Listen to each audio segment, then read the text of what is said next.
So what are the movement types that will get triggered during subcontracting? Okay, the movement types wise we can see mainly here.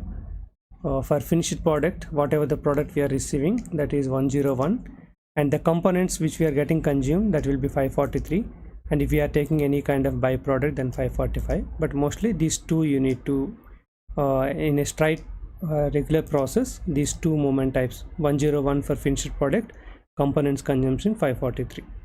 So coming to accounting entries, here we have given, but how the accounting entries, for example, easily how to remember it. So you always can segregate into 3 parts. Okay, total stock, the finished goods material will have one debit and credit, and the charges which you are paying to the vendor, one debit and credit, and the components will be consumed, right? So the stock will be credit, and the respective opposite entry will be debit. That opposite entry will be GBB VPO, and the vendor we are paying only charges, so GRIR clearing account will come to picture, 40 credit. So the subcontracting charges FRL will be debit. We are receiving the final product, right? So the BSX 140 debit, but the changes in subcontracting opposite entry BSV will be credit.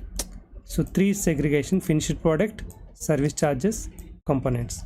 3 will have 3 entries. How the debit and credit, if you read and if you understand clearly, then definitely you can understand.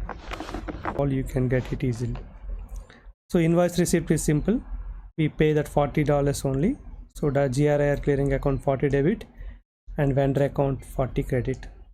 The payment will be, we are going to pay to the vendor account 40, company bank account will be 40 credit.